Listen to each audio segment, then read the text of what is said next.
Hello friends, आज हम लोग थर्मोडायनेमिक्स का लेक्चर 7 शुरू करेंगे। आपको याद होगा लास्ट लेक्चर में मैंने है ना एंट्रोपी कैलकुलेशंस के बारे में बताया था। ये बताया था कि कब कोई प्रोसेस स्पॉन्टेनियस होता है, नहीं होता है, इन सब चीज़ों पे हम लोगों ने बातचीत की थी। इस लेक्चर में हम लोग एंट्रोपी कैलकुलेशन गैसेस के लिए सीखेंगे। ठीक है, तो lecture 7 delta S calculation for gases. तो गैसेस में एंट्रोपी कैसे निकलती है ये चेक करने के लिए इसमें कई सारे सब टॉपिक्स हैं। गैसेस में मैं एक तो आपको जनरल फॉर्मूला दूंगा ये कैसे एंट्रोपी कैलकुलेट की जाती है, फिर मैं आइसोबारिक, आइसोकोरिक, आइसोथर्मल और एडियाबैटिक प्रोसेस में एंट्रोपी निकालना सिखाऊंगा। इतना करने के बाद मुझे नहीं लगता फिर आप एंट्रोपी के लिए के क्वेश्चंस करने के लिए पूरी तरह से प्रिपेयर्ड हो जाएंगे। ठीक है, तो पहला general formula for delta S for gases. ठीक है, गैसेस के लिए डेल्टा एस निकालना हम लोग सीखेंगे। यहाँ पे जनरल फॉर्मूला पहले सीखते हैं। ठीक है ना, कैसे गैसेस के लिए जनरली हम लोग एंट्रोपी निकालते हैं। मान लीजिए डेल्टा एस का क्या फॉर्मूला है। Delta S is equal to integration D Q reversible by T from temperature T1 से T2। मान लीजिए एक गैस है जिसको हम T1 टेम्परेचर से T2 टेम्परेचर तक ले जा रहे हैं, कितना एंट्रोपी में चेंज आएगा। चूंकि हमें पता है कि फर्स्ट लॉ ऑफ थर्मोडायनेमिक्स क्या कहता है कि delta E is equal to Q plus W. ठीक है, delta E is equal to Q plus W, Q is equal to delta E minus W, ऐसे लिख सकते हैं। ये चीज मैं यहां सब्स्टिट्यूट कर रहा हूं। ठीक है, ये चीज मैं यहां पे सब्स्टिट्यूट कर रहा हूं, क्या आ जाना चाहिए।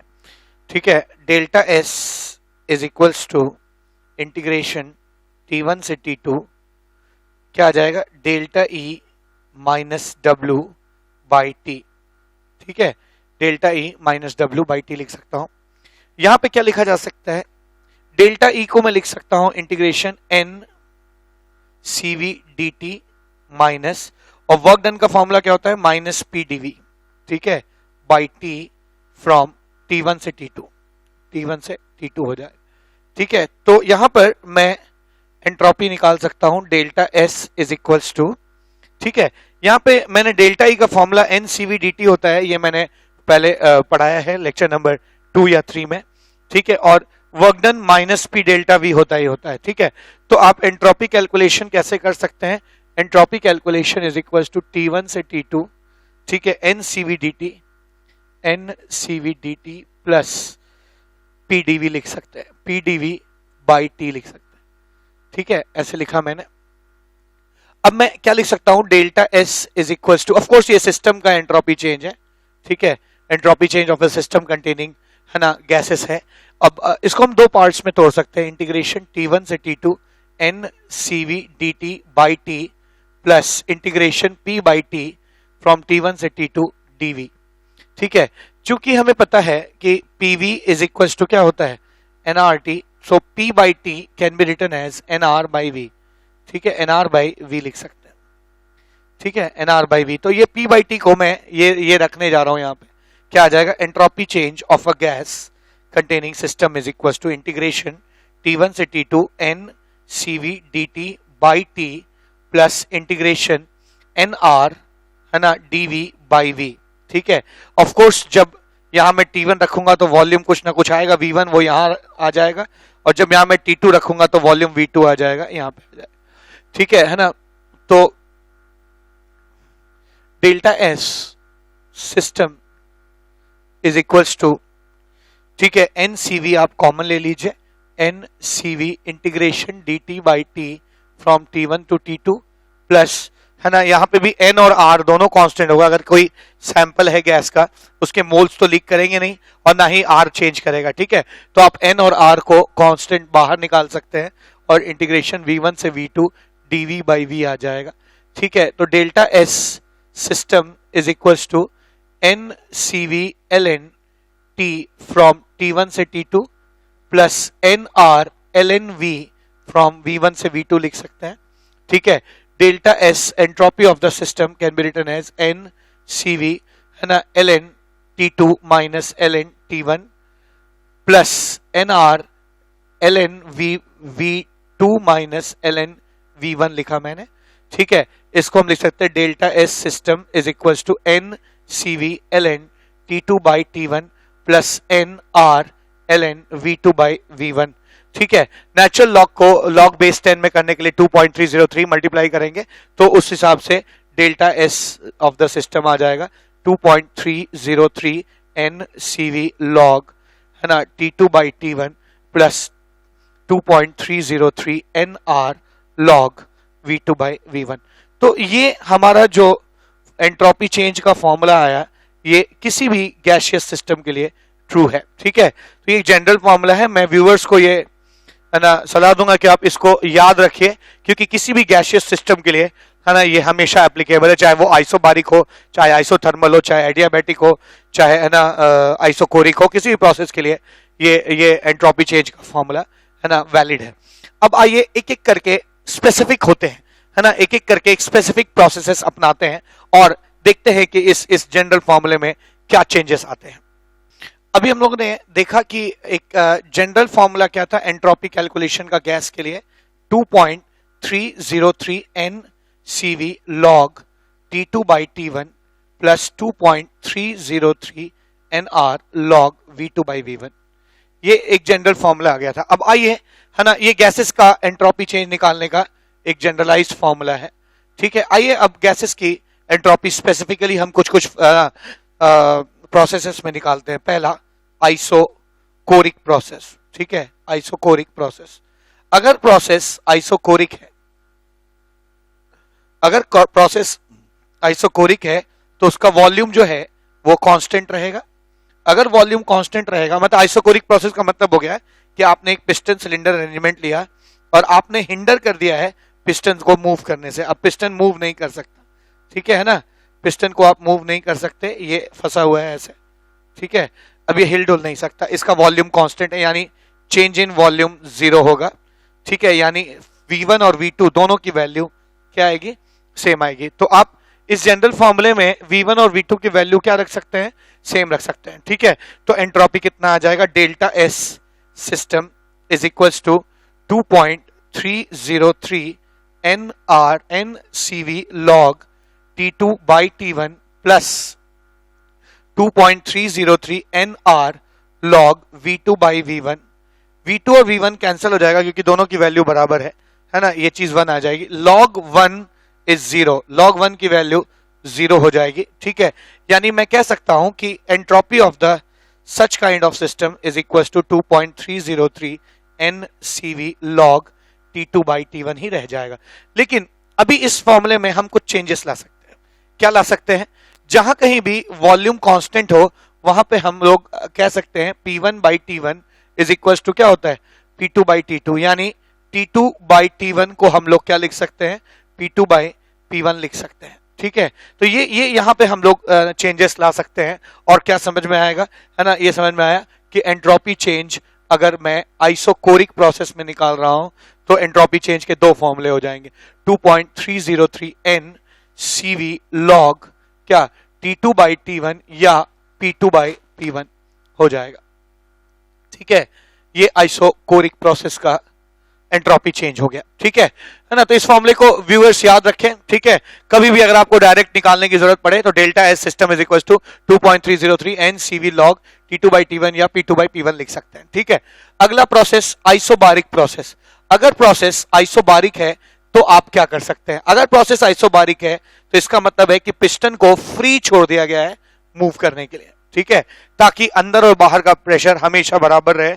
अगर अंदर प्रेशर बढ़ जाता है पिस्टन ऊपर चला जाएगा ताकि प्रेशर घटा सके, अगर अंदर प्रेशर घट जाएगा पिस्टन नीचे चला आएगा ताकि प्रेशर को बढ़ा सके। हर वक्त इसके अंदर का प्रेशर क्या रहेगा, कांस्टेंट रहेगा, ठीक है, प्रेशर कांस्टेंट रहेगा, ठीक है। यानी P1 और P2 की वैल्यू हर वक्त इनिशियल और फाइनल प्रेशर बराबर होगा। अगर प्रेशर कांस्टेंट होता है तो हम यहाँ पर, है ना, चार्ल्स लॉ भी अप्लाई कर सकते हैं, V1 by T1 is equal to V2 by T2, यानी V2 बाई V1 को हम लोग T2 बाई T1 भी लिख सकते हैं, ठीक है। तो आइए अब इस जो जनरल एंट्रोपी कैलकुलेशन का जो फॉर्मूला है उसको लेकर उसमें चेंजेस लाते हैं। क्या लिख सकते हैं, जनरली किसी भी गैस की एंट्रोपी जो होती है वो 2.303 N C V log log T2 by T1 plus 2.303 NR log V2 by V1 होती है। ठीक है, हम एक काम कर सकते हैं, हम V2 by V1 को T2 by T1 रख सकते हैं। ठीक है, यहाँ पे T2 by T1 यहाँ पे रख देंगे तो क्या निकल के आ जाएगा entropy change of the system is equals to 2.303 N CV log T2 by T1 plus 2.303 NR log V2 by V1 लिख सकते हैं, सॉरी log है ना T2 by T1 लिख सकते हैं। अब यहाँ पे देखने वाली बात यह है कि 2.303 N कॉमन आ जाएगा, CV प्लस R बचेगा है ना, और log T2 by T1 बचेगा। ठीक है, CV प्लस R को हम लोग क्या लिख सकते हैं, CP लिख सकते हैं। ठीक है ना, यानी एंट्रोपी कैलकुलेशन की वैल्यू कितनी हो जाएगी 2.303 N CP log T2 by T1, और T2 by T1 को हम लोग V2 by V1 भी लिख सकते हैं। ठीक है, यानी यहां पर हम V2 by V1 भी लिख सकते हैं। ठीक है, तो ये entropy change of a system containing gas in case of isobaric process हो जाएगा। ठीक है, तो हम लोगों ने एंट्रोपी कैलकुलेशन आइसोबारिक और आइसोकोरिक सिस्टम में सीख लिया। अभी 4 जगह और सीखना है, कहां, adiabatic reversible, adiabatic irreversible, isothermal reversible, isothermal irreversible. ठीक है, तो आइए आइसोथर्मल रिवर्सिबल प्रोसेस में गैसेस की एंट्रोपी कैसे निकाली जाए इसको सीखते हैं, है ना। सी, आइसोथर्मल रिवर्सिबल प्रोसेस में कैसे एंट्रोपी कैलकुलेशन करते हैं। आइसोथर्मल प्रोसेस वो भी रिवर्सिबली हो रहा है। ठीक है, रिवर्सिबल है, कैसे कैलकुलेशन करेंगे। आइसोथर्मल प्रोसेस के लिए खास बात क्या होती है कि है ना, आइसोथर्मल प्रोसेस में टेम्परेचर हमेशा क्या रहता है, कांस्टेंट रहता है, यानी चेंज इन टेम्परेचर 0 होगा। आप आइसोथर्मल प्रोसेस के लिए बॉयल्स लॉ लगा सकते हैं, P1 V1 will be equal to P2 V2, यानी V2 by V1 will be equal to P1 by P2। ठीक है, ये चीज लगा सकते हैं। अब चूंकि हमें पता है आइसोथर्मल प्रोसेस के लिए है ना क्या फॉर्मूला हो जाएगा, since we know that delta S system is equals to 2.303 है ना N CV log T2 by T1 plus 2.303 NR log V2 by V1। ठीक है, ऐसे लिख सकते हैं। आपको पता है कि अगर टेम्परेचर कांस्टेंट होगा तो T1 will be equal to T2, T1 will be equal to T2, यानी ये कट के 1 हो जाएगा और log 1 की वैल्यू कितनी हो जाएगी, 0 हो जाएगी। ठीक है, तो आप बड़े आसानी से आइसोथर्मल प्रोसेस के लिए एंट्रोपी कैलकुलेशन कर सकते हैं। 2.303 NR log V2 by V1, या आप V2 by V1 को क्या लिख सकते हैं, P1 by क्या, P2 लिख सकते हैं। ठीक है, तो इस तरह से आप आइसोथर्मल प्रोसेस के लिए एंट्रोपी कैलकुलेशन कर सकते हैं। ठीक है, ये तो सिस्टम की एंट्रोपी हो गई। अगर कोई सराउंडिंग के एंट्रोपी पूछता है तो वो भी आप निकाल सकते हैं। एंट्रोपी ऑफ द सराउंडिंग मैंने पिछले लेक्चर में निकालना सिखाया था, है ना, Q surrounding by T surrounding होता है। ठीक है, और Q सराउंडिंग को हम लोग minus Q system by T surrounding. अब अगर प्रोसेस रिवर्सिबल होगा तो प्रोसेस इतना धीमे धीमे होगा कि सिस्टम का तापमान, टेम्परेचर और सराउंडिंग का टेम्परेचर दोनों क्या रहेगा, सेम हो जाएगा। ठीक है, प्रोसेस रिवर्सिबल प्रोसेस में प्रोसेस बहुत धीमे धीमे होता है। मैंने लेक्चर नंबर 1 में पढ़ाया था थर्मोडायनेमिक्स के, तो ये दोनों इतने धीमे धीमे होंगे रिवर्सिबल प्रोसेस में कि सराउंडिंग और सिस्टम का टेम्परेचर सेम हो जाएगा। तो इसको आप सिस्टम का ही टेम्परेचर मान सकते हैं T। ठीक है, अच्छा, फर्स्ट लॉ ऑफ थर्मोडायनेमिक्स क्या कहता है, सिंस हम जानते हैं फर्स्ट लॉ कहता है कि delta E is equals to Q plus W। Delta E कितना हो जाता है, N CV delta T is equals to Q plus W। Delta T 0 होता है आइसोथर्मल प्रोसेस के लिए, है ना, मैंने यहाँ पे बताया कि डेल्टा T इज 0। ठीक है, तो आइसोथर्मल प्रोसेस के लिए अगर डेल्टा T 0 हो जाएगा तो Q इज इक्वल्स टू कितना, माइनस W हो जाएगा। समझ में आ रही वाला वो, ठीक, Q is equals to minus W, यानी माइनस Q सिस्टम का Q जो हो जाएगा minus W will be, minus Q will be equal to W। तो मैं लिख सकता हूं कि entropy of the surrounding is equals to W by T, W reversible by T, reversible process में वर्क डन। मैंने इसको भी लेक्चर नंबर 3 और 4 में सिखाया है वर्क डन निकालना। रिवर्सिबल आइसोथर्मल प्रोसेस के लिए वर्क डन का फॉर्मूला होता है 2.303 nRT log V initial by V final by T। ठीक है, ऐसे निकाल सकते हैं, T और T कैंसिल हो जाएगा। ठीक है, इसको आप P2 बाई P1 भी लिख सकते हैं ऑन द सेम लाइंस, क्योंकि है ना, आइसोथर्मल प्रोसेस के लिए V2 बाई V1 और P1 बाई P2 की वैल्यू क्या होती है, सेम हो जाती है। ठीक है, तो ये आ गया, यानी मुझे पता चला कि सराउंडिंग का जो एंट्रोपी चेंज है वो कितना आ जाएगा, 2.303 NR log V1 by V2 आ जाएगा। ठीक है, या P2 बाई P1 आ जाएगा। ठीक है, अब अगली बात क्या, अब अगली बात यह है कि ये चीज तो हो गई, हम लोगों ने एंट्रोपी चेंज सिस्टम का भी निकाल लिया आइसोथर्मल रिवर्सिबल प्रोसेस के लिए और सराउंडिंग का भी निकाल लिया। आइए एंट्रोपी चेंज यूनिवर्स का निकालते हैं। यूनिवर्स के एंट्रोपी चेंज जो हो जाएगा वो सिस्टम के एंट्रोपी प्लस सराउंडिंग के एंट्रोपी का सम हो जाएगा, है ना। सिस्टम की एंट्रोपी कितनी है, 2.303, मैं यहां से ले रहा हूं, सिस्टम की एंट्रोपी कितनी है, 2.303 NR log V2 by V1। ठीक है, 2.303 NR log V2 by V1 plus 2.303 NR log, है ना, सराउंडिंग की एंट्रोपी कितनी हो जाएगी, V1 by V2। ठीक है, ये आ जाएगा V1 by V2 आ जाएगा। ठीक है, ये आ जाएगा 2.303 NR log V1, 2.303 NR common ले लीजिए, log V1 V2 by V1 plus log V1 by V2 आ जाएगा। ठीक है, दो लॉग अगर जुड़ते हैं तो उनके अंदर जो चीजें यहां होती हैं वो मल्टीप्लाई हो जाती हैं।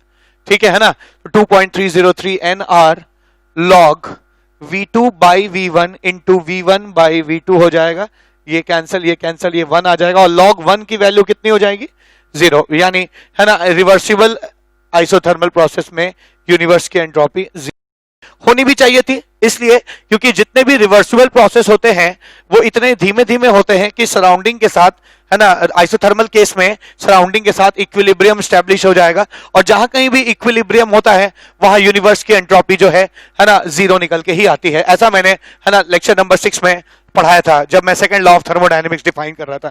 ठीक है, तो हम लोगों ने बहुत ही क्लियरली सीख लिया कि आइसोथर्मल रिवर्सिबल प्रोसेस में सिस्टम की एंट्रोपी कैसे निकालेंगे, ठीक है, सराउंडिंग की एंट्रोपी कैसे निकालेंगे, और यूनिवर्स की एंट्रोपी कितनी होगी। आइए अब सीखते हैं आइसोथर्मल प्रोसेस इररिवर्सिबल हो तो एंट्रोपी का कैलकुलेशन कैसे करते हैं। आइसोथर्मल इररिवर्सिबल प्रोसेस में जो एंट्रोपी का कैलकुलेशन है वो रिवर्सिबल से बहुत डिफरेंट नहीं है जहां तक सिस्टम की बात है ना। अगर सिस्टम बहुत तेजी से चेंज कर रहा है लेकिन प्रोसेस आइसोथर्मल है तो हम उस प्रोसेस को आइसोथर्मल इररिवर्सिबल कहेंगे। ठीक है ना, इररिवर्सिबल प्रोसेस कहेंगे। अब मान लीजिए ये सिस्टम है और सिस्टम का जो टेम्परेचर है वो नहीं बदल रहा है, तभी ये आइसोथर्मल प्रोसेस होगा। इसके लिए हम बॉयल्स लॉ भी एप्लीकेबल हो जाएगा, P1 V1 equal to P2 V2। फिर वही बात जो जनरल फॉर्मूला है, delta S system is equal to 2.303 NCV log T2 by T1 plus 2.303 NR log V2 by V1। यहाँ पे T1 और T2 की वैल्यू सेम हो जाने की वजह से ये चीज 1 आएगी और log 1 0 हो जाएगा, यानी सिस्टम की एंट्रोपी उतनी ही निकल के आएगी जितना रिवर्सिबल के केस में आई थी। ठीक है, अब बात है ना, एंट्रोपी चेंज ऑफ सराउंडिंग की। तो सराउंडिंग के एंट्रोपी चेंज कैसे निकलता है, Q surrounding by T surrounding. ठीक है ना, delta S surrounding is equals to Q surrounding को हम क्या लिख सकते हैं, minus Q system upon T surrounding. ठीक है, हम चूंकि जानते हैं फर्स्ट लॉ ऑफ थर्मोडायनेमिक्स क्या कहता है, delta E is equals to Q plus W। Delta E 0 हो जाएगा, क्यों, क्योंकि NCV डेल्टा T 0 है। ठीक है, तो आइसोथर्मल प्रोसेस में डेल्टा T क्या हो जाता है, 0 हो जाता है। तो डेल्टा T अगर 0 हो जाएगा तो डेल्टा E की वैल्यू 0 हो जाएगी, यानी Q is equals to minus W, यानी minus Q is equals to W कहेंगे। तो minus Q system is minus W system. ठीक है, तो मैं यहां पर इस बात को यहां पर रख रहा हूं और मुझे क्या मिलेगा, मुझे मिलता है कि डेल्टा S सराउंडिंग जो होगा वो माइनस Q सिस्टम यानी W system by T surrounding होगा, T सराउंडिंग होगा। Work done by a system in case of irreversible process. ठीक है, इररिवर्सिबल प्रोसेस में वर्क डन कितना होगा, तो हमें मालूम है कि इररिवर्सिबल प्रोसेस में जो वर्क डन है, ये मैंने लेक्चर नंबर 3 में बताया था इसी चैप्टर के। इररिवर्सिबल प्रोसेस का वर्क डन कैसे निकलता है, minus P external delta V यानी V final minus V initial V2 minus V1 by T surrounding हो जाएगा। ठीक है, तो दोनों में थोड़ा सा फर्क है। रिवर्सिबल के केस में इसकी वैल्यू कुछ और थी और इरिवर्सिबल केस में, है ना, कुछ और है। इरिवर्सिबल वर्क डन का फॉर्मूला अलग होता है, minus P external delta V हो जाता है, जबकि यही प्रोसेस अगर रिवर्सिबल होता तो formula 2.303 NR T log V2 by V1 by V2 होता। लेकिन इरिवर्सिबल केस में वर्क डन हमेशा है ना minus P external delta we करके निकल आता है। तो ये एंट्रोपी ऑफ द सराउंडिंग भी आ गया। एंट्रोपी ऑफ द यूनिवर्स कितना हो जाएगा? Entropy of the universe will be equal to entropy of the system plus entropy of the surrounding हो जाएगा। एंट्रोपी ऑफ द सिस्टम हमने अभी अभी कैलकुलेट किया है 2.303 NR log है ना V2 बाई V1 या P1 बाई P2 हो जाएगा, प्लस डेल्टा एस सराउंडिंग कितना हो जाएगा? डेल्टा एस सराउंडिंग हो जाएगा minus P external V2 minus V1 by T surrounding हो जाएगा। ठीक है, तो इस तरह से आप डेल्टा एस यूनिवर्स भी कैलकुलेट कर सकते हैं। मैं अगेन व्यूअर्स को ये बताना चाहता हूं कि ये कोई फॉर्मूला नहीं है ना, ये जस्ट आपको एक डिमॉन्स्ट्रेशन है कि कैसे आपको अगर एंट्रोपी चेंज है ना इरिवर्सिबल आइसोथर्मल प्रोसेस में निकालना हो तो आप कैसे निकालेंगे। आइए अब एडियाबैटिक रिवर्सिबल प्रोसेस में एंट्रोपी चेंज देखते हैं, फिर एडियाबैटिक इरिवर्सिबल प्रोसेस में देखेंगे और उनके ऊपर कुछ सवाल करेंगे। एडियाबैटिक रिवर्सिबल प्रोसेस में एंट्रोपी कैलकुलेशन देखते हैं। एडियाबैटिक रिवर्सिबल प्रोसेस में एंट्रोपी कैलकुलेशन देखा जाता है। पहली बात तो इस चीज को समझना होगा कि एडियाबैटिक प्रोसेस में क्या क्या चीजें होती हैं। ठीक है, एडियाबैटिक प्रोसेस में सबसे बड़ी बात क्या, आप सराउंडिंग से हीट एक्सचेंज नहीं कर सकते। ठीक है, तो आप सराउंडिंग से हीट एक्सचेंज नहीं कर सकते, क्यू एक्सचेंज करना मना होता है। ठीक है, आप बाहर नहीं जा सकता आपका हीट। ठीक है ना, तो क्यू बाहर नहीं जा सकता। और एडियाबैटिक प्रोसेस के लिए आप कई एक्स्ट्रा फॉर्मूले हैं जो वैलिड होते हैं, स्पेशली रिवर्सिबल एडियाबैटिक प्रोसेस में क्या, PV gamma is equal to constant. ठीक है, ये एडियाबैटिक रिवर्सिबल प्रोसेस में होता है, इरिवर्सिबल में नहीं होता। ऐसे ही है ना, ये सब मैंने डिराइव किया है, TV gamma minus 1 is equal to constant, या P to the power of 1 minus gamma T to the power of gamma is equal to constant. ये एक्स्ट्रा पैरामीटर्स हैं है ना जो आपको पता होने चाहिए एडियाबैटिक रिवर्सिबल प्रोसेस के लिए, जहां पर गामा जो है, gamma is equal to CP by क्या होता है, सीवी हो जाता है। ठीक है, जिसको हम पॉइजन्स रेशियो कहते हैं ना, पॉइजन्स रेशियो कहा जाता है।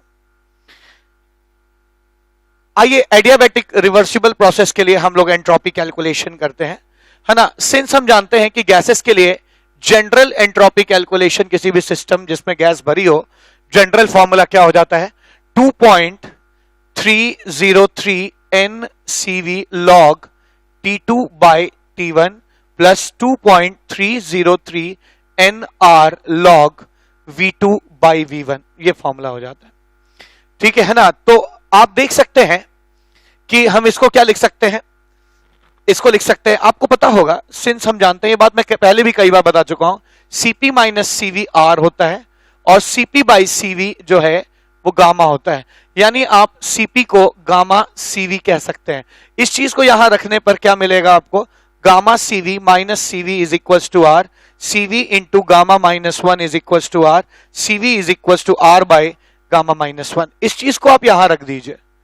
ठीक है, हम यहां रख सकते हैं। ठीक है ना, CV is equal to R by gamma minus 1 रख सकते हैं। तो जनरल फॉर्मूला क्या आ गया, delta S system is equal to 2.303 N R by gamma minus 1, इसको लिखा मैंने R by gamma minus 1 log T2 by T1 plus 2.303 NR log V2 by V1 को क्या लिख सकते हैं।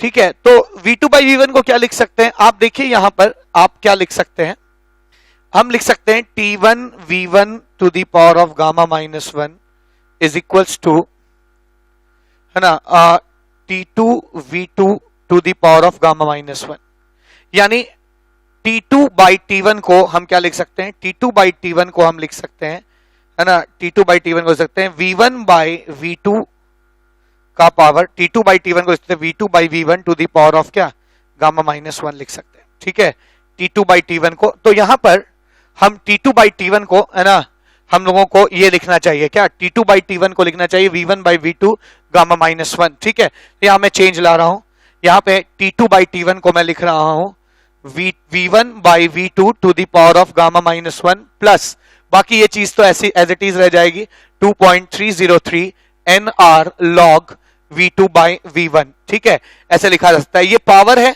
ये बाहर आ जाएगा लॉग के, क्या लिख सकते हैं, delta S system is equal to 2.303 N R by gamma minus one into, ये पावर भी बाहर आ जाएगा, into gamma minus one log V1 by V2 plus 2.303 N R log V2 by V1। ठीक है, ऐसे लिख सकते हैं आप, है ना। यहां पे देख सकते हैं गामा माइनस वन कैंसिल हो जाएगा और 2.303 एन आर हम दोनों जगहों से कॉमन ले सकते हैं, यानी डेल्टा एस सिस्टम को हम क्या लिख सकते हैं, 2.303 N R log V1 by V2 plus log V2 by V1, ऐसे लिखा जा सकता है। ठीक है ना। और इसको हम क्या लिख सकते हैं, delta S system is equal to 2.303 N R log, है ना, ये दोनों ऐड हो रहा है तो इसका प्रोडक्ट हो जाएगा V1 by V2 into V2 by V1। ठीक है, ये चीज कैंसिल होके 1 हो जाएगी और log 1 की वैल्यू 0 आ जाएगी। यानी मैं कह सकता हूं कि एडियाबैटिक प्रोसेस के लिए सिस्टम की एंट्रोपी कितनी चेंज होती है, कितनी हो जाती है, 0 हो जाती है। ठीक है, तो एक चीज तो क्लियर हो गया। दूसरी चीज, सराउंडिंग का आप एंट्रोपी कैसे निकालेंगे, delta S surrounding is equal to Q surrounding by T surrounding. ठीक है, आपको पता है क्यू सराउंडिंग को हम क्या लिख सकते हैं, minus Q system upon T surrounding. ठीक है ना, टी सराउंडिंग लिखा जा सकता है। और आपको पता है कि चूंकि एडियाबैटिक प्रोसेस में हीट जो है वो बाहर जा नहीं सकता, हीट जो है वो बाहर नहीं आ जा सकता है, इसलिए है ना सराउंडिंग में जाने वाला हीट 0 होता है। ठीक है, या सिस्टम से निकलने वाला हीट भी 0 होता है। ठीक है, और चूंकि ये सिस्टम से निकलने वाला हीट 0 होगा, ठीक है, इसलिए आप डेल्टा एस सराउंडिंग को 0 कह सकते हैं। बात समझ में आ रही है। ठीक है ना। क्या सीखा मैंने कि अगर सराउंडिंग का entropy change Q surrounding by T surrounding होता है, जिसको हम माइनस क्यू सिस्टम लिख सकते हैं, तो याद रखिए एडियाबैटिक प्रोसेस में कोई भी चीज सिस्टम के बाहर नहीं जाती, यानी Q of the system will be 0। 0 होगा तो डेल्टा एस सराउंडिंग 0 होगा, यानी मैं क्या, डेल्टा एस सराउंडिंग 0 हो जाएगा। एक चीज, अब चूंकि डेल्टा एस सिस्टम और सराउंडिंग दोनों 0 हो गया है, ठीक है, तो मैं कह सकता हूं कि डेल्टा एस यूनिवर्स निकालना अब मेरे लिए उतनी बड़ी बात नहीं है। Delta S universe is equal to delta S system plus delta S क्या, सराउंडिंग हो जाएगा। डेल्टा एस सिस्टम भी 0 है, डेल्टा एस सराउंडिंग भी 0 है। यानी मैंने सीखा कि अगर आप entropy change adiabatic reversible process में निकाल रहे हैं तो यूनिवर्स की एंट्रोपी चेंज भी 0 आएगी, सभी एंट्रोपीज इसमें 0 हो जाती है। तो इस बात को आप याद भी रख सकते हैं कि रिवर्सिबल एडियाबैटिक प्रोसेस में सिस्टम की, सराउंडिंग की और यूनिवर्स की सबकी एंट्रोपी में चेंज 0 आता है। ठीक है, अब एक पार्ट और बच जाता है, क्या, कि एडियाबैटिक इरिवर्सिबल प्रोसेस में एंट्रोपी चेंज कैसे कैलकुलेट किया जाता है। आइए एडियाबैटिक इरिवर्सिबल प्रोसेस में एंट्रोपी चेंज कैलकुलेट करते हैं। Adiabatic irreversible process, adiabatic irreversible process. अब एडियाबैटिक इरिवर्सिबल प्रोसेस की एंट्रोपी निकालना उतना मुश्किल काम नहीं है। ठीक है, ध्यान दीजिए, अगर मान लीजिए आप एक स्टेट सिस्टम एक स्टेट 1 पे है, यहां से आप रिवर्सिबली किसी स्टेट 2 पर जाते हैं, एडियाबैटिकल रिवर्सिबल प्रोसेस है ना, ये एडियाबैटिक रिवर्सिबल प्रोसेस है। अगर आप उसी स्टेट से चलकर इरिवर्सिबल प्रोसेस करते हुए कहीं जाते हैं तो जाहिर सी बात है आप वहां तो नहीं पहुंचेंगे जहां आप रिवर्सिबल के जरिए पहुंचते हैं, क्योंकि ये बात मैंने पहले पढ़ाई है कि रिवर्सिबल और इरिवर्सिबल प्रोसेस में, है ना, रिवर्सिबल प्रोसेस में एनर्जी का लॉस नहीं होता है, जबकि ये प्रोसेस एनर्जी लॉस करते हुए आएगा तो ऑफ कोर्स वहां नहीं पहुंचेगा जहां पहला स्टेट पहुंचा। तो ये स्टेट 2 डैश ले लो, यहां का टेम्परेचर जो है वो प्रेशर P1 V1 T1 है, यहां का P2 V2 T2 है और यहां का P2 dash V2 dash T2 dash. ठीक है, अच्छा, अभी हम लोगों ने ये एडियाबैटिक इरिवर्सिबल प्रोसेस है। ठीक है, एडियाबैटिक इरिवर्सिबल प्रोसेस है, वर्सिबल प्रोसेस है। अब ध्यान दीजिएगा, एडियाबैटिक रिवर्सिबल प्रोसेस में एंट्रोपी चेंज कितना आया था, 2.303 NCV log T2 by T1 plus 2.303 NR log V2 by V1। अभी आपने देखा इस CV को मैंने क्या लिखा था, R by gamma minus one, और T2 by T1 को लिखा था मैंने V1 by V2 to the power of gamma minus one. Gamma minus one बाहर आ गया था, सब कैलकुलेशन करने पे इसकी वैल्यू कितनी आई थी, 0 आई थी। ठीक है, अच्छा ये रिवर्सिबल के केस में हो गया। अगर यही एडियाबैटिक इरिवर्सिबल प्रोसेस होगा तो भी फॉर्मूला यही होगा, पर अंतर क्या होगा, एनसीवी लॉग T2 के जगह अब T2 क्या हो जाएगा, डैश हो जाएगा बाई T1। ठीक है ना, T2 डैश हो जाएगा, ये वाला रखेंगे। ठीक है, और plus 2.303 NR log V2 by V1 के जगह अब V2 डैश बाई V1 हो जाएगा। अब चूंकि ये और ये कॉम्बिनेशन मिलकर इसको जीरो कर देते हैं, इसका मतलब ये है कि ये और ये वाला कॉम्बिनेशन मिलकर इसको जीरो नहीं करेंगे। ठीक है ना, जीरो नहीं हो गया एंट्रोपी।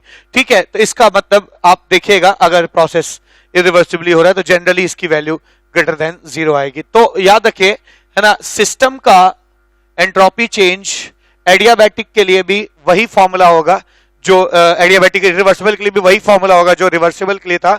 बस अंतर यह आएगा कि रिवर्सिबल केसेस में वैल्यूज ऐसी फिट बैठेंगी कि इसकी वैल्यू क्या आ जाएगी, जीरो आ जाएगी, जबकि इरिवर्सिबल केस में वही फॉर्मूले में वही उसी फॉर्मूले में जब आप इरिवर्सिबल के लिए वैल्यूज डालेंगे वो जीरो नहीं आएगा। तो एक चीज गांठ बांध लेने की जरूरत है कि एडियाबैटिक रिवर्सिबल अक्सर अक्सर मिसकॉन्सेप्शन क्या होता है कि एडियाबैटिक प्रोसेस है तो क्यू जीरो होगा, क्यू जीरो होगा तो एंट्रोपी जीरो हो जाएगा, ऐसा बिल्कुल नहीं। ठीक है, एडियाबैटिक प्रोसेस में क्यू जीरो होने पे भी एंट्रोपी जीरो नहीं होती है ना। कब, जब एडियाबैटिक प्रोसेस क्या हो, इरिवर्सिबल हो। एडियाबैटिक इरिवर्सिबल प्रोसेस में है ना, delta S system is not equal to zero. ठीक है, in spite of Q being zero, in spite of Q is equal to zero, Q system is equal to zero, ध्यान दीजिएगा। ठीक है, तो डेल्टा एस सिस्टम जीरो नहीं होगा। अगली बात, सराउंडिंग की बात करिए। खैर सराउंडिंग के लिए तो बात वही रह जाएगी है ना, Q सिस्टम जीरो होगा, Q सिस्टम जीरो होगा तो डेल्टा एस सराउंडिंग कितना हो जाएगा, delta S surrounding is equal to Q surrounding by T surrounding हो जाएगा। Q सराउंडिंग को लिख सकते हैं minus Q system by T surrounding लिखा जा सकता है, और Q सिस्टम की वैल्यू जीरो होगी, यानी entropy change of the surrounding zero होगा। कोई हीट सिस्टम के अंदर से बाहर नहीं जाएगा, इसलिए है ना, बाहर की तो एंट्रोपी नहीं बदलेगी, लेकिन सिस्टम के अंदर की क्यों बदल रही है। आप एक्सपेंशन और कंप्रेशन कुछ भी करेंगे, अगर अचानक करेंगे तो अंदर के रैंडमनेस में जरूर फर्क पड़ेगा। समझ में आ रही बात आपको, ठीक है, अंदर के रैंडमनेस में जरूर फर्क पड़ेगा, इसलिए एंट्रोपी चेंज या तो ग्रेटर देन जीरो या लेस देन जीरो आएगा। मुझे लिखना चाहिए this will not be equal to zero. ठीक है ना, ये जीरो नहीं होगा सिस्टम के एंट्रोपी। लेकिन सराउंडिंग की एंट्रोपी क्यों जीरो हो जा रही है, क्योंकि कोई हीट सराउंडिंग में पास नहीं हो रहा, तो सराउंडिंग को कोई चीज चेंज नहीं कर रही है। ठीक है ना, अच्छा, और अगर आप यूनिवर्स की एंट्रोपी की बात करेंगे, यूनिवर्स की एंट्रोपी तो वो delta S system plus delta S surrounding के सम के बराबर होगी, और ऐसा करने पर भी है ना, ये तो जीरो हो जाएगा, और इसकी वैल्यू आप यहां से रख सकते हैं, इसकी वैल्यू यहां से रख दीजिए, इसकी वैल्यू यहां से रख दीजिए, और आप पाएंगे कि ये भी जीरो नहीं आएगा, यानी प्रोसेस स्पॉन्टेनियस और नॉन स्पॉन्टेनियस दोनों हो सकते हैं। तो जहां तक एंट्रोपी कैलकुलेशन की बात है, हम लोगों ने ना एंट्रोपी कैलकुलेशन की थ्योरी पे पूरा काम कर लिया। हम लोगों ने इस लेक्चर में एंट्रोपी कैलकुलेशन सीखा गैसेस के लिए, जनरल एंट्रोपी कैलकुलेशन कैसे किया जाता है, फिर हम लोगों ने सीखा कि आइसोकोरिक प्रोसेस के लिए कैसे किया जाता है, आइसोबारिक प्रोसेस के लिए कैसे किया जाता है, आइसोथर्मल रिवर्सिबल के लिए कैसे किया जाता है, आइसोथर्मल इरिवर्सिबल के लिए कैसे करते हैं, एडियाबैटिक रिवर्सिबल प्रोसेस के लिए एंट्रोपी चेंज कैसे निकालते हैं, और एडियाबैटिक इरिवर्सिबल प्रोसेस के लिए एंट्रोपी चेंज कैसे निकालते हैं। ठीक है, अब इन टॉपिक्स को जो हम लोगों ने थ्योरी में कवर किया अच्छे से समझने के लिए आइए इन पर कुछ क्वेश्चंस करते हैं। क्वेश्चन नंबर 1 क्या कहता है, 1 mole of an ideal gas, 1 mole of an ideal gas expands isothermally and reversibly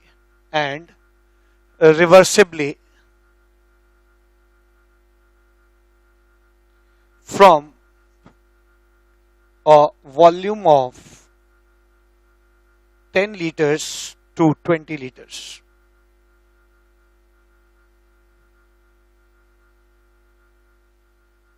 Calculate entropy change of the system, यानी gas, work done by the gas, Q surrounding, delta S surrounding and delta S universe. ठीक है, तो ये आपसे पूछा गया है। ठीक है, इतनी चीजें निकालनी है। आइसोथर्मली एक आइडियल गैस एक्सपैंड कर रही है 10 लीटर से 20 लीटर। सॉल्व किया जाए इसको। सॉल्यूशन, आपको पता है कि रिवर्सिबल आइसोथर्मल एक्सपेंशन में आइसोथर्मल एक्सपेंशन में डेल्टा एस सिस्टम आप तुरंत निकाल सकते हैं। ठीक है, कैसे निकाल सकते हैं? Delta S system is equal to 2.303 NR log V2 by V1। ठीक है, तो ये आ जाएगा 2.303 n की वैल्यू 1 है, R 8.31 इंटू लॉग 20/10। ठीक है, 20/10 कर लीजिए, ये कैंसिल हो जाएगा। क्या लिखेंगे? 2.303 इंटू 1 इंटू 8.31 इंटू लॉग 2 यानी डेल्टा एस कितना आ जाएगा? Delta S is equals to 2.303 into N into R into log 2 की वैल्यू कितनी हो जाएगी? 0.3010। ठीक है, 0.3010। तो आप जब इसको डेल्टा एस सिस्टम कैलकुलेट करेंगे तो इसकी वैल्यू आ जाएगी आपकी 2.303 इंटू 8.31 इंटू 0.3010, ये आ जाएगी 5.76 जूल पर केल्विन। ठीक है, तो आपने एक चीज तो निकाल लिया, क्या? डेल्टा एस सिस्टम मैंने कैलकुलेट कर लिया। दूसरी चीज, अगर आपसे वर्क डन पूछा जाता है तो वर्क डन इन रिवर्सिबल आइसोथर्मल प्रोसेस का डायरेक्ट फॉर्मूला है, जो मैंने लेक्चर नंबर 2-3 में बताया था। ठीक है, लेक्चर नंबर 2 या 3 में बताया था। 2.303 NRT log V initial by V final। ठीक है, ये फॉर्मूला होता है वर्क डन आइसोथर्मल प्रोसेस में जब भी रिवर्सिबल तरीके से होता है। तो ये आ जाएगा 2.303 into N into R 8.31 into temperature कितना है ना? टेम्परेचर जो हो जाना चाहिए वो हो जाएगा, टेम्परेचर इज 25 डिग्री सेल्सियस। ठीक है ना, ये लिखा नहीं है, at volume this at 25 degree Celsius. ठीक है, तो 25 डिग्री सेल्सियस पे इस गैस को एक्सपैंड किया जा रहा है, तो ये आ जाएगा 298 इंटू लॉग V1 10/20। ठीक है, तो आप वर्क डन इन रिवर्सिबल प्रोसेस निकाल सकते हैं। वर्क डन इन रिवर्सिबल प्रोसेस, ये कैंसिल हो जाएगा, log 2 माइनस आ जाएगा, -2.303। log 1/2 को आप माइनस log 2 लिख सकते हैं, यानी 2.303 into 1 into 8.31 into 298 into log 2। ठीक है ना, this is like -2.303 into 1 into 8.31 into 298 into 0.3010। इसकी वैल्यू इतनी आ जाएगी, और जब आप इसको कैलकुलेट करेंगे तो इसकी जो फाइनल वैल्यू आएगी वो आ जाएगी 2.303 into 1 into 8.31 into 298 into 0.3010। So इसकी वैल्यू आ जाएगी work done is equal to -1716.634 joule आ जाएगा। ठीक है, तो मैंने वर्क डन भी निकाल लिया। जहां तक क्यू सराउंडिंग और क्या की बात है, आइए क्यू सराउंडिंग निकालते हैं। ठीक है, तीसरी चीज क्यू सराउंडिंग कैसे आएगा? मैंने अभी थ्योरी में बताया था, Q surrounding is minus Q system. ठीक है, Q surrounding is minus Q system. अब क्यू सिस्टम कैसे निकाला जाए? सिंस हम जानते हैं by first law of thermodynamics delta E is equal to Q plus W, जहां ये क्यू सिस्टम की ही बात की जा रही है। आइसोथर्मल प्रोसेस है, NCV delta T is equal to Q plus W. Isothermal process में डेल्टा टी 0 हो जाता है, यानी डेल्टा ई भी 0 हो जाएगा। मैं क्या लिख सकता हूं? मैं यहां पे लिख सकता हूं कि 0 is equal to Q plus W, यानी Q is equal to minus W. Q is equal to minus W, यानी माइनस क्यू सिस्टम, इसको Q मतलब Q of the system is equal to W. तो यहां पर अगर मैं इस माइनस क्यू सिस्टम को रख देता हूं तो मुझे क्या निकल के आ जाएगा? Q surrounding is equal to work done, यानी Q surrounding is equal to कितना आ जाएगा, -1716.634 जूल वर्क डन के बराबर आ जाएगा। ठीक है, तो मैंने है ना वर्क डन भी निकाल लिया, वर्क डन रिवर्सिबल हो जाता है इतना, क्यू सराउंडिंग में निकाल लिया मैंने, और डेल्टा एस सिस्टम भी कैलकुलेट कर लिया। ठीक है, अब मुझसे पूछा जा रहा है डेल्टा एस सराउंडिंग क्या होगा। डेल्टा एस सराउंडिंग आप निकाल सकते हैं बड़े आसानी से। ठीक है, डेल्टा एस सराउंडिंग क्या हो जाएगा, delta S surrounding is equals to Q surrounding by T surrounding. चूंकि ये रिवर्सिबल प्रोसेस है तो इसलिए प्रोसेस इतना धीमे, रिवर्सिबल भी है और आइसोथर्मल भी है, इसलिए प्रोसेस इतना धीमे धीमे होगा कि सराउंडिंग और सिस्टम एक दूसरे से हीट आसानी से एक्सचेंज कर लेंगे, यानी सराउंडिंग का टेम्परेचर सिस्टम के बराबर हो जाएगा। ठीक है, सिस्टम के टेम्परेचर के बराबर हो जाएगा, और सिस्टम का टेम्परेचर 298 है, और क्यू सराउंडिंग आप यहां से यहां रख सकते हैं, कितना आ जाएगा, -1716.634 है ना जूल आ जाएगा। यानी डेल्टा एस सराउंडिंग की जो वैल्यू आएगी वो आ जाएगी, है ना, वो निकल के आएगी,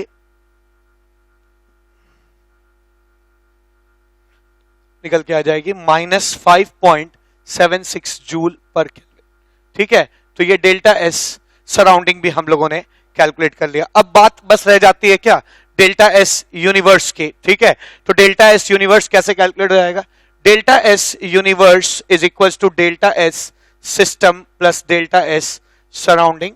ठीक है ना, डेल्टा एस सिस्टम कितना निकल के आया, अभी हम लोगों ने देखा कितना, 5.76 जूल पर केल्विन। ठीक है, यानी 5.76 जूल प्लस सराउंडिंग का कितना आया, -5.76, और ये चीज जीरो आएगी, यानी डेल्टा एस यूनिवर्स जीरो हो जाएगा। ये बात हम लोगों ने थ्योरी में भी देखी थी कि आइसोथर्मल रिवर्सिबल प्रोसेस में है ना यूनिवर्स की एंट्रोपी में चेंज कितना आता है, जीरो आ जाता है। ठीक है, आइए एक और क्वेश्चन करते हैं। क्वेश्चन नंबर 2 क्या कहता है कि एक गैस है जो एक बल्ब में भरी हुई है।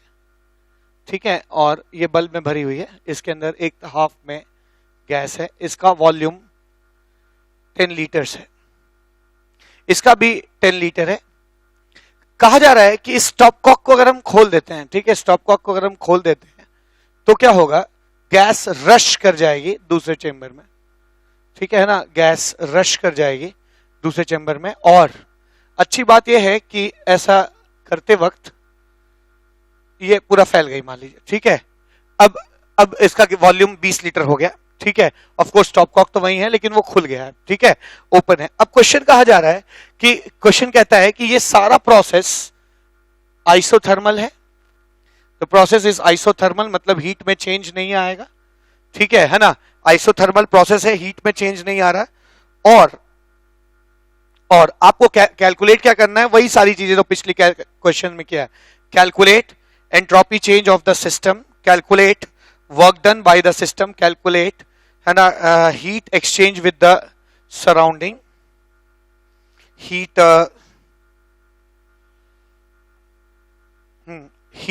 Exchange with the surrounding. ठीक है, entropy change of the surrounding and entropy change of the universe, इतनी चीजें आपको निकालनी है। ठीक है ना, आइए देखते हैं। अब अगर ये आइसोथर्मल प्रोसेस है तो एक चीज मैं कह सकता हूं कि जब ये गैस एक्सपैंड कर रही थी तब बाहर की तरफ से लगने वाला इसके ऊपर एक्सटर्नल प्रेशर जीरो था। ठीक है, एक्सटर्नल प्रेशर जीरो था क्योंकि ये जगह वैक्यूम है। ठीक है, वैक्यूम है और इसमें कोई गैस नहीं थी, तो एक्सटर्नल प्रेशर, देखिए एक्सटर्नल प्रेशर मतलब इस चेंबर के बाहर की बात तो हो ही नहीं रही है। ठीक है, इस चेंबर स्टॉप को खुलते इस गैस को जो भी रेजिस्टेंस मिलना था वो इस तरफ की गैस से मिलना था। ठीक है, पर एक्सटर्नल प्रेशर जीरो है। तो आइए सॉल्व करते हैं।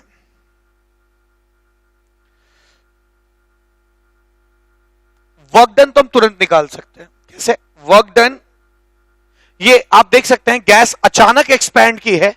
अगर धीरे धीरे एक्सपैंड करती है तो वो रिवर्सिबल प्रोसेस होता है, अचानक एक्सपैंड की है यानी ये कैसा प्रोसेस है, इररिवर्सिबल प्रोसेस है। ठीक है, आइसोथर्मल इररिवर्सिबल प्रोसेस है। वर्क डन आप बड़ी आसानी से कर सकते हैं, minus P external delta we, initial volume 10 litre है और फाइनल वॉल्यूम गैस का 20 लीटर है। ठीक है, तो P external delta we 20 litre minus 10 litre कर सकते हैं। ठीक है, लेकिन एक्सटर्नल प्रेशर चूंकि जीरो है इसलिए वर्क डन कितना हो जाएगा, 0 हो जाएगा। ठीक है ना, वर्क डन 0 हो जाएगा। आइसोथर्मल प्रोसेस में सिस्टम की एंट्रोपी कैसे निकलती है, delta S system is equal to 2.303, इसका फॉर्मूला हम लोग को पहले से पता है, थ्योरी में डिराइव किया था, 2.303 NR log V2 by V1। ठीक है, तो हम क्या लिख सकते हैं, 2.303 into N into R 8.31 into log 20 litres by 10 litres, 20 by 10। ठीक है, ये आ जाएगा 2 log 2 आ जाएगा, यानी मैं लिख सकता हूं delta S is equals to 2.303 into N into R into log 2 log 2.3010। तो आप कैलकुलेट कर लीजिएगा, डेल्टा एस वही आएगा जो पिछले क्वेश्चन में आया था, 5.76 जूल पर केल्विन। ठीक है ना, तो डेल्टा एस भी हम लोगों ने निकाल लिया, वर्क डन भी हम लोगों ने कैलकुलेट कर लिया। ठीक है, आइए अब क्यू सराउंडिंग निकालते हैं। तीसरी चीज क्यू सराउंडिंग, ये दूसरी चीज थी और ये फर्स्ट है। अगर तीसरी चीज हम निकालने जा रहे हैं क्या, Q surrounding is equals to minus Q system, और आपको पता है, मैंने अभी बताया था कि Q surrounding is equal to minus Q system. अब सिंस हम फर्स्ट लॉ ऑफ थर्मोडायनेमिक्स लगा सकते हैं, इसलिए लिख सकते हैं delta E is equal to Q plus W. Delta E की वैल्यू 0 होती है किसके लिए, आइसोथर्मल प्रोसेस के लिए, यानी Q is equals to minus W लिख सकते हैं। Q मतलब Q ऑफ द सिस्टम, यानी minus Q system is equals to हम क्या लिख सकते हैं, वर्क डन। ठीक है, और चूंकि वर्क डन 0 आया है, 0 आया यानी Q सिस्टम 0 हो जाएगा। ठीक है, Q सिस्टम 0 हो जाएगा तो यानी कि Q सराउंडिंग भी क्या आ जाएगा, 0 आ जाएगा। तो मैं कह सकता हूं कि Q surrounding will be 0, heat exchange with the surrounding is 0। अब डेल्टा एस सराउंडिंग की बात की जाए, ठीक है, तो डेल्टा एस सराउंडिंग की जहां तक बात है, ठीक है, डेल्टा एस सराउंडिंग की बात है, delta S surrounding is equals to Q surrounding by T surrounding, Q surrounding by T surrounding. चूंकि क्यू सराउंडिंग ऑलरेडी 0 है, ठीक है, क्यू सराउंडिंग ऑलरेडी 0 है, इसलिए डेल्टा एस सराउंडिंग भी कितना हो जाएगा, 0 हो जाएगा। ठीक है, तो डेल्टा एस सराउंडिंग भी 0 आ जाता है। ठीक, तो हम लोगों ने चौथी चीज डेल्टा एस सराउंडिंग भी कैलकुलेट कर लिया, ये भी 0 आ गया। अब बचता है डेल्टा एस यूनिवर्स, कैसे निकलेगा, तो आप जानते हैं कि delta S universe is equal to delta S system plus delta S surrounding होगा, है ना। चूंकि डेल्टा एस सिस्टम 5.76 है प्लस डेल्टा एस सराउंडिंग 0 है, तो आप कह सकते हैं कि इस केस में डेल्टा एस यूनिवर्स जो हो जाएगा वो 5.76 जूल पर केल्विन हो जाएगा। ठीक है, तो यहां पर हम लोगों ने डेल्टा एस यूनिवर्स भी कैलकुलेट कर लिया। ठीक है, तो एक बहुत अच्छा क्वेश्चन था, हम लोगों ने 2 क्वेश्चन किए अब तक एंट्रोपी कैलकुलेशन पे, एक आइसोथर्मल रिवर्सिबल प्रोसेस पे और एक आइसोथर्मल क्या इरिवर्सिबल प्रोसेस पे किया। आइए एक क्वेश्चन और करते हैं जिसमें हर तरह के प्रोसेस इन्वॉल्व हो, आइसोबारिक भी हो, आइसोकोरिक भी हो, आइसोथर्मल प्रोसेस भी हो। इस पे एक क्वेश्चन करने की कोशिश करते हैं और इन सब चीजों को कैलकुलेट करने की कोशिश करते हैं। क्वेश्चन नंबर 3 क्या कहता है, 2 moles of a perfect gas undergoes following process undergoes following process। क्या प्रोसेस, ध्यान दीजिए, ये हालात है ना, प्रेशर और वॉल्यूम है ना। गैस जो है इनिशियली 1 एटमॉस्फेयर और 20 लीटर पे है, ये एक्सपैंड करती है 1 एटमॉस्फेयर और 40 लीटर तक। ठीक है, ये पॉइंट ए है, ये पॉइंट बी है, फिर आइसोकोरिक कंप्रेशन हो जाता है। ठीक है ना, और ये 0.5 एटीएम तक कंप्रेस हो जाती है, नहीं 0.5 एटीएम तक ठंडी होती है, वॉल्यूम वही 40 लीटर रह जाता है। ठीक है, और फिर ये इससे इनिशियल स्टेट, ये जो सी स्टेट है, ये इनिशियल स्टेट ए से मैच कर जाता है। ठीक है, ए से मैच कर जाता है। अब क्या क्या निकालना है, कैलकुलेट, है ना, हमें क्या क्या कैलकुलेट करना है, मैं यहां लिख रहा हूं calculate work done and heat for all the process.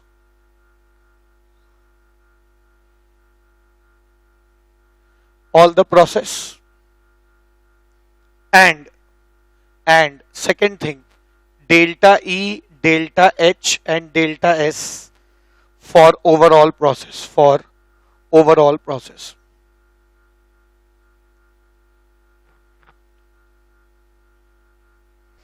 तो आइए इस क्वेश्चन को सॉल्व करते हैं.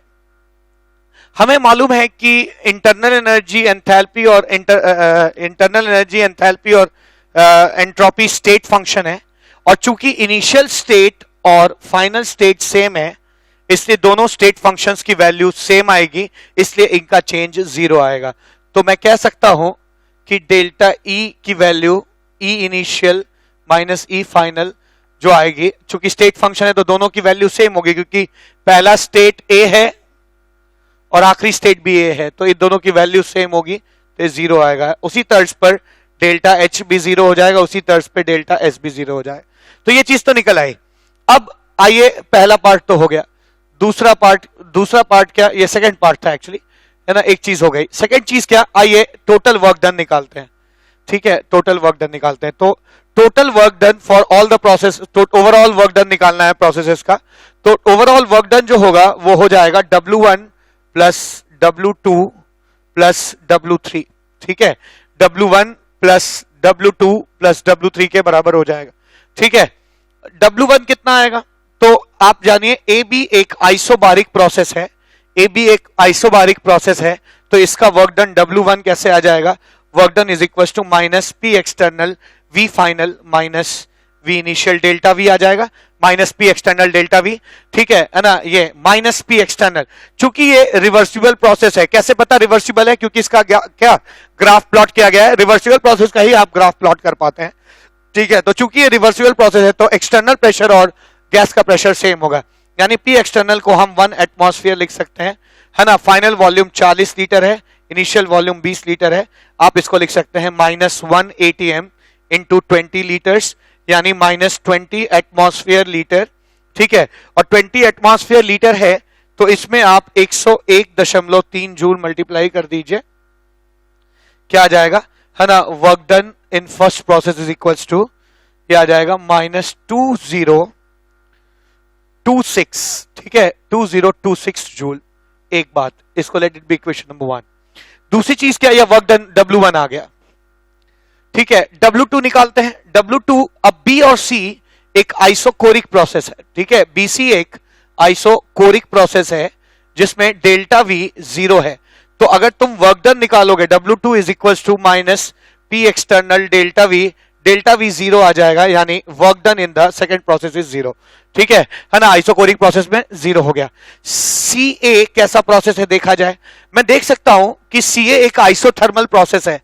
कैसे पता, PV की वैल्यू कांस्टेंट है, P into V is 20, P into V is 20. ठीक है, जब भी P और V कांस्टेंट आ जाए इसका मतलब टेम्परेचर नहीं बदल रहा, टेम्परेचर कांस्टेंट है, क्योंकि कांस्टेंट टेम्परेचर पे ही बॉयल्स लॉ लगाया जा सकता है. ठीक है ना, तो ये एक आइसोथर्मल प्रोसेस जिसमें टेम्परेचर नहीं बदल रहा.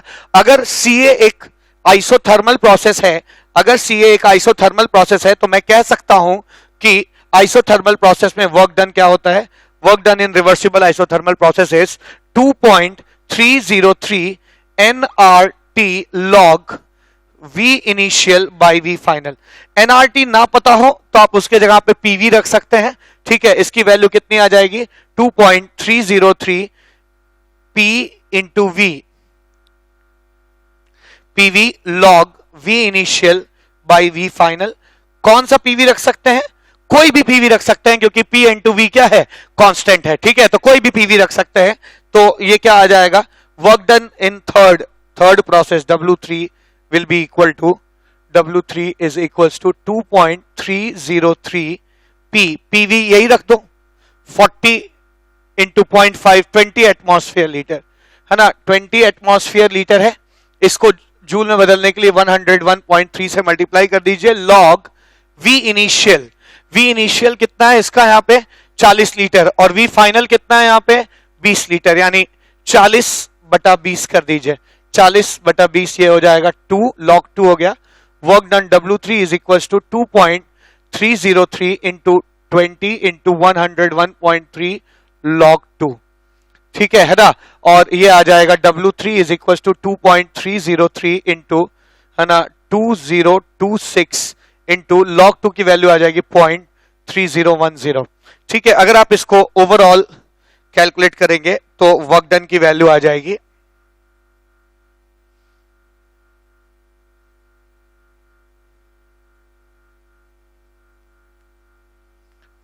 2.303 into 2026 multiplied by 0.3010.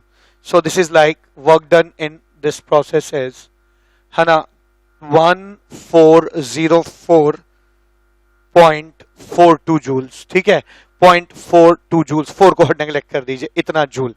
तो आप overall work done of the process निकाल सकते हैं। Overall work done for the process will be W1, ठीक है W1 plus W2 plus W3, ठीक है दैट इज ना आप निकाल सकते हैं। W1 कितना है, W1 है -2026 plus W2 is 0, W2 is 0, ठीक है W2 is 0 and W3 is 1404 joule. So the overall work done by this cyclic process is कितना आ जाएगा, ये आ जाएगा 2026 minus 1404, ठीक है। तो दिस इज लाइक -622 जूल। ये overall work done by the process, overall process है, ठीक है। अब लास्ट चीज क्या, ओवरऑल वर्क डन तो निकाल दिया, ओवरऑल हीट निकालना है, ठीक है ओवरऑल हीट निकालना है। सिंस हम जानते हैं कि मान लीजिए यहां का इंटरनल एनर्जी में चेंज डेल्टा E1 है, यहां के इंटरनल एनर्जी में चेंज डेल्टा E2 है और यहां के इंटरनल एनर्जी में चेंज डेल्टा E3 है। तो हम 3 बार फर्स्ट लॉ ऑफ थर्मोडायनेमिक्स लगा सकते हैं। Delta E1 is equal to Q1 plus W1, delta E2 is equal to Q2 plus W2, delta E3 is equal to Q3 plus W3, ठीक है Q3 plus W3। इन सबको add कर दीजिए। जब आप ऐड करेंगे तो ओवरऑल इंटरनल एनर्जी का चेंज कितना आ जाएगा, 0, ठीक है क्योंकि स्टेट फंक्शन है, मैंने निकाला था अभी। ओवरऑल इंटरनल एनर्जी का चेंज 0 आ जाएगा, है ना, is equal to sum of all the Q plus sum of all the W, ठीक है। और क्या लिख सकते हैं, यानी sum of all the Q क्या आ जाएगा, sum of all the Q is equal to minus sum of all the W, ठीक है W, और sum of all the Q कितना आ जाएगा, minus sum of all the W कितना आया है, -622 जूल, ठीक है, यानी sum of all the heat is equal to 622 joule, ठीक है। तो हम लोगों को 5 चीजें निकालनी थी, है ना, delta E 0, delta H 0, delta S 0, ठीक है, और ओवरऑल हीट कितना आया -622, और ओवरऑल वर्क कितना आया -622 जूल, और ओवरऑल हीट कितना निकल के आया +622 जूल आ जाएगा, ठीक है। So very nice question to be solved on cyclic process, ठीक है। तो हम लोगों ने काफी इस लेक्चर में बातचीत की है, ठीक है। हम लोगों ने एंट्रोपी कैलकुलेशंस जो है वो गैसियस स्टेट के लिए देखा, ठीक है, और 2-3 क्वेश्चन हम लोगों ने एंट्रोपी कैलकुलेशन पे किए हैं। एक लास्ट क्वेश्चन मैं करना चाहता हूं जिसके बारे में मैंने जिक्र लेक्चर नंबर 6 में किया था कि सॉलिड्स और लिक्विड्स का एंट्रोपी कैलकुलेशन कैसे करते हैं, है ना, उसको लेक्चर नंबर 6 में मैंने पढ़ाया था। उसके ऊपर क्वेश्चन मैं यहां कर रहा हूं।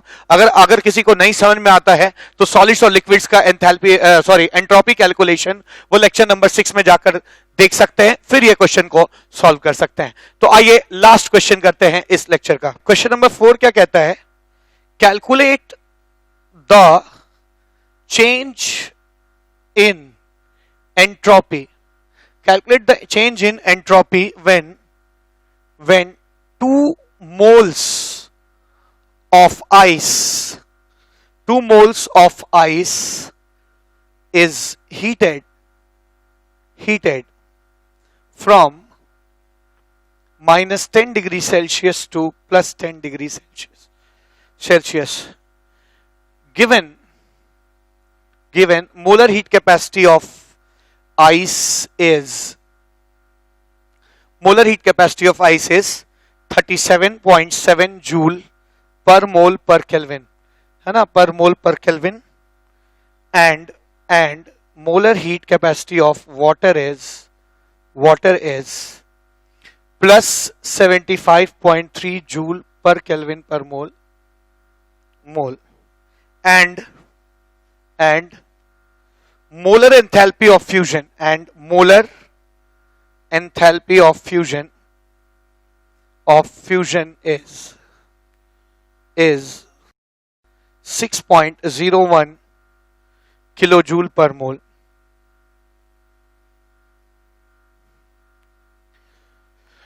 तो ये एक बहुत ही इंटरेस्टिंग और अच्छा क्वेश्चन है, अमेजिंग क्वेश्चन है। ये क्वेश्चन क्या कहता है कि आपको एंट्रोपी चेंज निकालना है जब आइस -10 डिग्री से पे हो, से हीट करके +10 डिग्री तक ले जाया जाए। ठीक है, अब इस क्वेश्चन में बच्चे क्या करेंगे, डायरेक्ट कैलकुलेट करने की कोशिश करेंगे, जबकि इस क्वेश्चन को 3 छोटे छोटे पार्ट्स में डिवाइड करने की जरूरत है। क्यों? आइस -10 डिग्री सेल्सियस से 0 डिग्री सेल्सियस तक आइस रहेगा, इसकी अपनी एंट्रोपी चेंज होगी, entropy change of the solid करके निकाल लेंगे। ठीक है, फिर आइस जब वाटर में बदलेगा तब हम entropy calculation for phase change निकालेंगे, जो भी मैंने सिखाया आप लोगों को, फेज चेंज निकालेंगे, और फिर 0 डिग्री से लेके 10 डिग्री तक वाटर को हीट करेंगे। ठीक है, हीट करेंगे तब जो एंट्रोपी आएगी वो डेल्टा S3 हो जाएगी। ठीक है, तो आप -10 से +10 तक की एंट्रोपी चेंज एक झटके में कैलकुलेट नहीं कर सकते हैं, है ना। एंट्रोपी चेंज कैलकुलेट करने के लिए आपको इन सभी एंट्रोपी चेंजेस के थ्रू जाना पड़ेगा। ठीक है ना, और उनको जोड़ना पड़ेगा। तो आइए एक एक करके एंट्रोपी चेंज कैलकुलेट करते हैं। डेल्टा S1 पहला एंट्रोपी चेंज कैसे निकलेगा? तो अगर आप आइस को हीट कर रहे हैं तो मैंने फॉर्मूला बताया था, integration dq reversible by t from T1 to T2। T1 कितना हो जाएगा, इसको डिग्री सेल्सियस में बदलिए, 273 जोड़ लीजिए तो ये 263 केल्विन हो जाएगा, और ये 273 केल्विन हो जाएगा, यानी 263 से 273 केल्विन तक इंटीग्रेट करना है।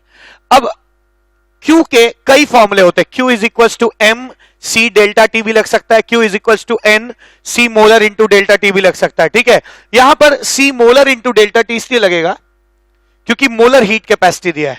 कहता है आइस को 37.7 जूल चाहिए, 1 मोल आइस को 1 केल्विन से गर्म करने में। कितने मोल आइस है? ठीक है, 2 मोल आइस है। ठीक है, 2 मोल आइस है, 2 मोल आइस को गर्म करने में कितनी एनर्जी लग जाएगी? N C molar dt by T from 263 से 273। N और Cm तो कांस्टेंट है, dt बाई T क्या हो जाएगा? log T, है ना। ओवरऑल मैंने ये फॉर्मूला डिराइव भी किया था, 2.303 N C molar log T2 by T1। T2 by T1 मतलब कितना हो जाएगा? 273 बाई 263 आएगा। 2.303 into N, number of moles 2 हैं आइस के। ठीक है, आइस के नंबर ऑफ मोल्स 2 हैं। आप dt बाई टी को इंटीग्रेट करेंगे तो क्या आएगा? नेचुरल लॉग टी, और नेचुरल लॉग टी को अगर आप लॉग बेस 10 में कन्वर्ट करेंगे तो आपको 2.303 मल्टीप्लाई करने की जरूरत पड़ेगी। ये डेरिवेशन मैंने लेक्चर नंबर 6 में कराया है। अगर आपको ये बात नहीं समझ में आती है तो लेक्चर नंबर 6 में सॉलिड्स के लिए एंट्रोपी कैलकुलेशन कैसे की जाती है वहां आप जाकर थ्योरी देख सकते हैं। ठीक है, तो यहां पर n की वैल्यू 2 हो जाएगी, और मोलर हीट कैपेसिटी कितना है? 37.7 लॉग 273 बाई 263, ये वैल्यू आ जाएगी।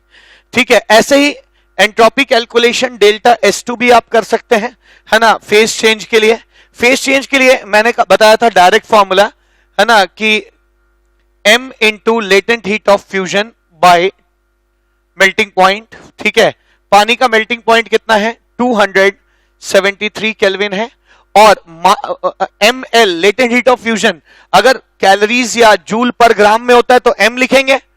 अगर मोलर हीट ऑफ फ्यूजन दिया है, जैसे यहां है मोलर हीट ऑफ फ्यूजन है, तो फिर हम यहां पे क्या लिखेंगे? नंबर ऑफ मोल्स लिखेंगे। ठीक है, 1 मोल को फ्यूज करने में, 1 मोल को गलाने में इतना एनर्जी लगता है, तो 2 मोल को गलाने में कितनी एनर्जी लगेगी?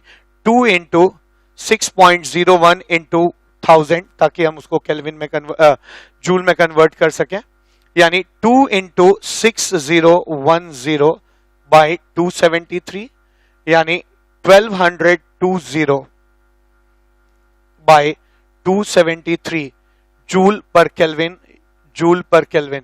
ये एंट्रोपी चेंज आया जब हमने आइस को -10 डिग्री से 0 डिग्री तक हीट किया था।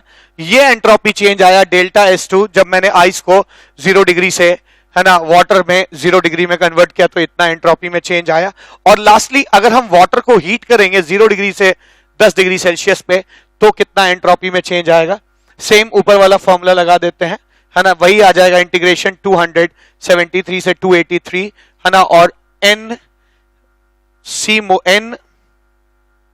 C molar of ice dt by t करके इंटीग्रेट कर देंगे, आ जाएगा 2.303 इंटू n हो जाएगा 2 into molar heat capacity of water which is 75.3 into log T2 by T1, T2 by T1 कितना हो जाएगा 283 बाई 273 जूल पर केल्विन आ जाएगा। ठीक है, तो इन तीनों को अगर आप जोड़ देंगे, ठीक है, तो ओवरऑल डेल्टा एस आ जाएगा प्रोसेस का। तो एक बहुत अच्छा क्वेश्चन किया हम लोगों ने, है ना, जिसने हमें एक आइडिया दिया कि अगर एक प्रोसेस है -10 से +10 तक आप आइस को हीट कर रहे हैं, तो आप ओवरऑल एक झटके में एंट्रोपी नहीं निकाल सकते हैं। आपको कैसे उसको छोटे छोटे प्रोसेसेस में तोड़ना होगा, जहां ये entropy change of solid, entropy change of phase change, entropy change of what, water, liquid. ठीक है, सॉलिड का एंट्रोपी चेंज, फेज चेंज का और लिक्विड का। ठीक है, तो माय डियर फ्रेंड्स, आज इस लेक्चर में इतना ही। ठीक है, आज हम लोगों ने, है ना, एंट्रोपी कैलकुलेशंस के ऊपर काम खत्म कर दिया है। हम लोगों ने लेक्चर 6 और 7 दो लेक्चर्स में हम लोगों ने solid, liquid, phase change, gases, सबके लिए एंट्रोपी चेंज कैलकुलेट करना सीखा और उस पर काफी सवाल किए हैं। होप कि आपको चीजें समझ में आई होंगी। लास्ट लेक्चर यानी लेक्चर नंबर 8 में मिलते हैं, तो गिब्स फ्री एनर्जी की बातचीत करेंगे। तब तक के लिए, और Newton third law of thermodynamics के ऊपर बातचीत करेंगे। तब तक के लिए थैंक यू सो मच।